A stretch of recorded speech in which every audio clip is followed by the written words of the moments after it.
What's up, you guys? SlimXTeamSymmetry here to bring you guys a new video today.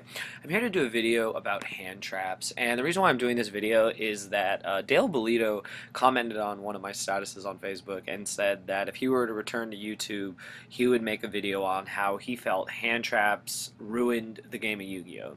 And, I really kind of like that idea and talking about it, so I messaged him and asked him just for like an opinion or something since he doesn't have time to do the videos himself, and he sent me like a little blurb back about what he feels made hand traps ruin the game. And I really thought about it, and I was like, personally, I don't think they ruined the game. I think they did quite the opposite, and I believe a lot of Yu-Gi-Oh players will agree with me. I heard from John Labounty, and he said the exact same thing, and said hand traps basically saved Yu-Gi-Oh. So basically, I want to talk about how I feel they impacted, how they, in a sense, ruined, in a sense, impacted, and saved the game of Yu-Gi-Oh! And I have just some basic hand traps down here. Some of them you might know, some of them you might not know. Like, I don't think a lot of people know about Necromana King. Like, Billy cited this. It was in order to stop the Gishki deck, because it was very easy to just stop Gishki by discarding this. It ended your opponent's turn, so it was really good. And cards like Skullmeister is good against water, good against other decks like that. And then simple things like Puppet Plant and Electric Virus to take dragons and warriors and spellcasters and stuff like that, as well as Gemini Imps for Dark World and other stuff like that. The main ones I want to talk about, though, are Effect Veiler and Maxi. There is no denying that these were the cards that impacted the game the most.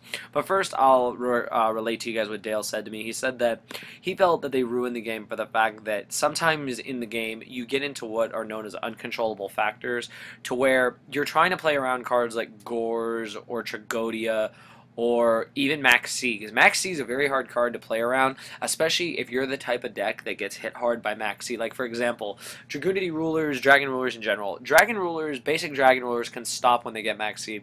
They can bring up a Redox or a Blaster, and if opponent drops a Maxi to that, you kind of frown upon, and you're like, alright, you can just stop. You can just drop Redox with 3,000 defense or Blaster with 2,800 attack and just stop. So that's one thing, is that Maxi can be really bad against dragons.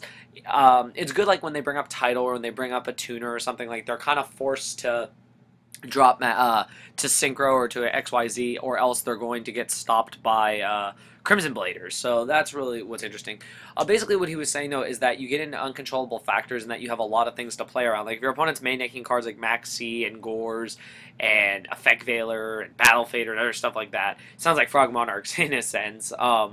You have to play around not only one but multiple things that your opponent could be using, and that's why these monsters are known as hand traps. Is that usually in the game of Yu-Gi-Oh you play around all the back row. Well, the back row can exist in the hand these days. Like, Maxi can net you cards, Veiler can stop you in your tracks, Fader and Scarecrow can just basically win you the game by giving you that extra turn to push back.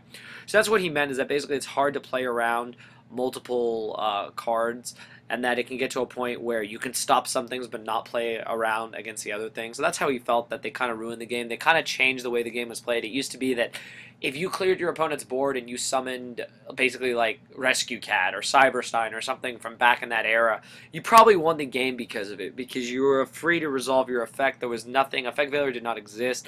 Maxi did not exist, and you were going to win the game off with your combos.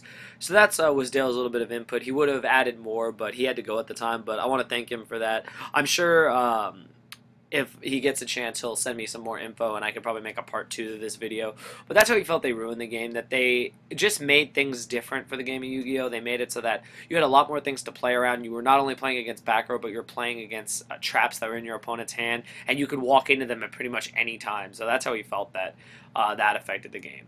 Now let's talk about the obvious. All of these cards impacted the game big time.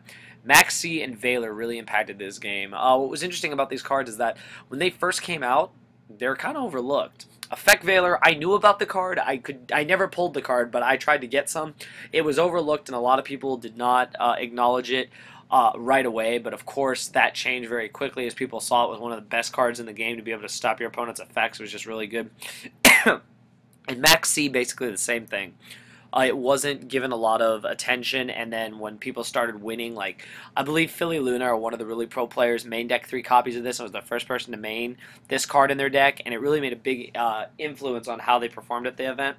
So I think it was things like that that made people realize that these were really good cards, and that in time they would, take over the format. And that's exactly what ended up happening. Decks started to include multiple copies of Veiler, multiple copies of Maxi, and those are the cards you would use to combat your opponent in mirror matches as well as other matches in the game. Valor was very good against pretty much everything. You were able to stop so many effects. You were able to stop X-Sabers. You were able to stop Gravekeepers. You were able to stop a lot of really crazy decks from going off. Same with Maxi. You could draw into stuff. And that's where Gores really shines, is that you could draw into Gores, you could draw into Tragodia, and it really made it so that your opponent was really held at bay about what they were going to do. Were they going to let you draw cards and run the risk of you drawing into these cards to stop them and then win next turn, or were they going to, stop and then, work their way around it?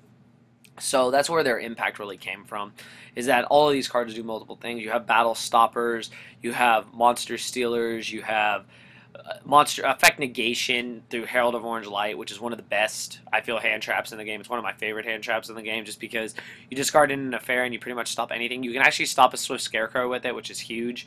A lot of decks can't do that, so it's really cool that you can actually stop cards like that. And then cards that just affects other matches, like Skullmeisters for water and other cards that activate in the graveyard. Same with Dark World and stuff like that. You can stop Dark World with Gemini Imp, Skullmeister, etc.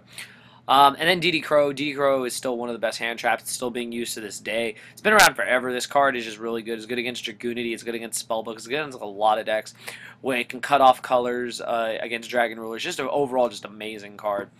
And then Honest I threw in there just for the fact that Honest is evil. Let's face it. Bujin Crane is evil, but Honest is the ultimate evil. Like, literally, you attack into a monster thinking you have it, and they drop Honest, and it's just like, well, damn, I lost. Like, it's crazy. You can steal games with Honest alone. Same with Kalut. I forgot to include Kalut, but Honest, definitely. I threw Honest in there over Kalut for the fact that Honest is for a more global, like, around a deck. So there's a lot of light decks you can use to use Honest in, whereas Kalut you can only use in Blackwings, so that's why I included Honest.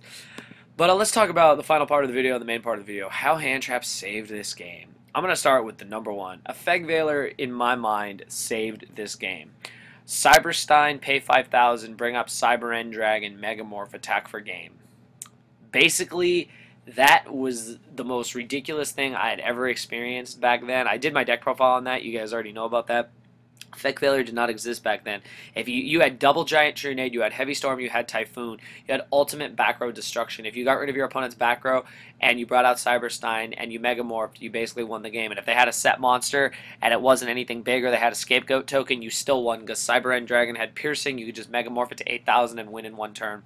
That was absolutely insane. But Effect Valor came into the game, and even though Stein was gone, it stopped a lot of crazy cards from going off. It was an automatic way to stop Stratos from searching. It was a way to stop X-Sabers from their effects going off. It was a way to stop Hunley. It was a way to stop a lot of crazy cards that beforehand we didn't have a way to stop. When they came out, they were going to get their effects off, and you were, at their mercy. So that's where I feel Effect Valor really shined. It really came into the game, and a lot of players realize, this card is really, amazing. It's helping me, stop crazy effect monsters from going off. It's helping, get past problematic cards that you weren't able to get past before. So Effect Valor really had a real positive influence into the game, as well as the fact it's a tuner. I know a lot of people forget that, a lot of people ignore that fact, but it's a level 1 tuner, and if worst case scenario comes to worst case scenario, you can summon a big dragon and you can bring up a Valor and you make the level 8. You can do that in many other decks, but I've seen it happen. I've seen it in Machina, where they bring up Fortress, being a 7, they summon Valor, they make a level 8, like, it's crazy. And then they just bring back Fortress with the machines in hand. So Valor is just a really amazing card, in my opinion, and I feel that it had a very positive influence when it came to this game, and it really did save this game from crazy shit and shenanigans happening.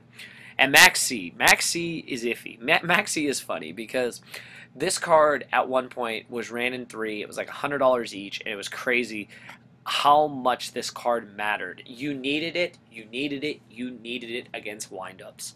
If you did not have Maxi or Effect Valor, you were going to get windup looped and lose. And literally, it was just like, if you would draw your 6th card and pray to God it was one of these 2 hand traps, because if you didn't have them, they're going to loop you and you're going to lose. And Magician Shark was just like the most evil thing in the world. And even when windups first got hit, people started to main Maxi again, because after Josh Graham won at Toronto with it, you needed Maxi to stop Magician Shark yet again. So basically, history kind of repeated itself in that sense, that Maxi was one of those cards that a lot of players didn't know about at first, and then as soon as it got really, really good, really, really competitive. People realize, this card is good against everything. Back then it was good against Rabbit. When they brought Rabbit out, it would be Rabbit, double guys, you draw a card, and then draw for the XYZ, or else the guys would die. So, I mean, Maxi had a lot of versatility against a lot of decks. It was terrible against Insectors. I mean, unless you got lucky when they were trying to go off with Dragonfly, but you probably lost anyway if they resolved the Dragonfly special, so it wasn't that good. But that's where where Effect Veiler shined. It was able to stop Insectors and stop crazy decks from going off. And as soon as Priority got taken away, Effect Veiler got even better because it was able to stop cards like BLS, cards like Rescue Rabbit. It was able to stop a lot of crazy cards in this game. So I really think overall, I think Effect Veiler had the most positive influence, followed by Maxi. Basically, the dynamic duo of destruction, you main them in your deck. Mostly people are just maining Maxi these days, but I can see in upcoming formats people adding Veiler back in the main deck. I know Veiler's in the side deck for some things, but right now the main deck is mostly Maxi. Maxi is needed because a lot of decks are running Scarecrow, and that can have just a huge influence on the game. So that's what I wanted to say about Veiler and Maxi. And I'm just going to focus on I'm going to talk about the rest of these really quick, and then focus on the last one. Electric Virus is just good. It steals dragons, it steals machines. It's basic. Puppet Plan is the same thing. Spellbooks and like Samurais and Warrior decks. Skullmeister is for Water, Dark World, etc. Gemini Imps is for Dark World. DD Crow is for a whole array of decks. It stops a lot of things. It's a really good side deck card. Herald of Orange Light stops whatever you want, basically. Just make sure you're running a fairy deck. Honest is for like all light-based decks. Necromana King I don't even have to really mention. There's not really a deck it would hit like super hard this time. I don't think there is. Have to double check. And then Tragodia and Gores are basically your, not your battle stoppers, but your second line of defense when you're playing against decks. Like, they'll attack you, you'll take damage, but then you drop these behemoths, and you basically can come back from that.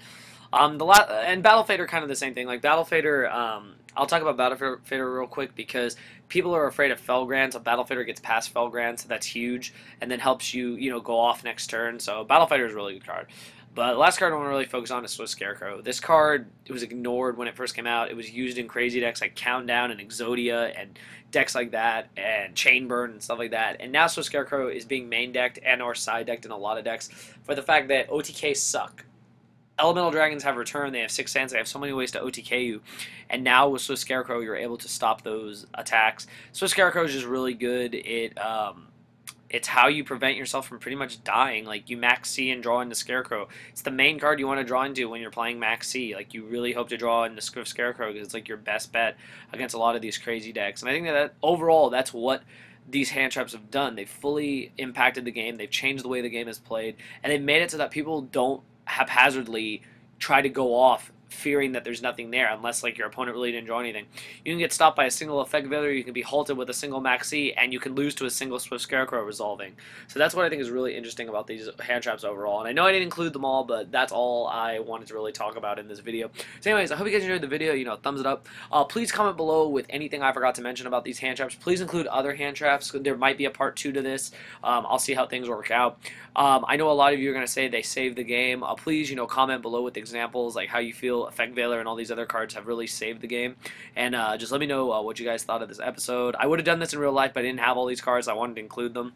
But I hope you guys enjoyed it. I hope you guys understand the whole point of this video was talk about how hand traps impacted, saved the game, and in a little bit of a sense ruined the game for old school players. But I feel overall they saved the game. So anyways, I hope you guys enjoyed the video. Thumbs it up, and thank you for watching.